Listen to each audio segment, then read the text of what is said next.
Ayan, nakakatuwa. So, anyway, I would like to know what's your go-to spot in the Philippines whenever you come home to relax or to recharge? Okay. Well, you know po how Philippines is known for like the sea, the beach, ganon. Pero ako po, I love the mountains. Kaya Oh. ako, I go po sa Tala. And Sa then, Tala, what? yes. Sorry? Where is Tala Tala, located? Bataan. Ah, okay, in Bataan. Yeah. And it's like, the view is amazing. The weather is like not so cold but not so hot as well.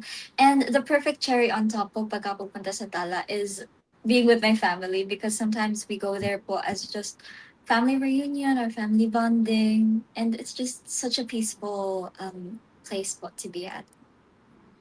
So you love to hike? No! We go po sa Mata through car and then we would just like stand and look at the view. Okay, gets.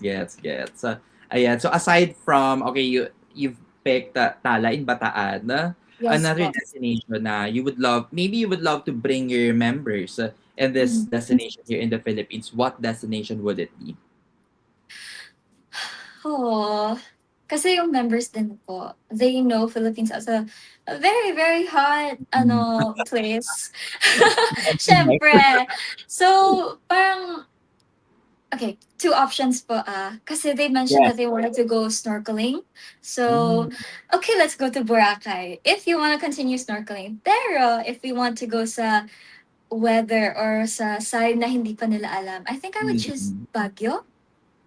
Yeah. Kasi they like strawberries din a lot eh. Tapos Baguio's weather is also really good. And the feeling, atmosphere. That's super nice. Alam mo what I like about you then, Alicia, is pinopromote mo rin sa mga members mo how beautiful our country is. Yes po, super and nakakatuwa po talaga sila. As in, they're really engaged din po. Like, Mm. yesterday po, I gave them, ensaymada. I gave them Wow. ensaymada and, cheese bread, like the Filipino style cheese bread. And they all came to my room and they were like, this is amazing. What's masarap? What's delicious in Tagalog? And parang nakikiano po talaga sila. Parang they're actually trying po to be one here in the Philippines.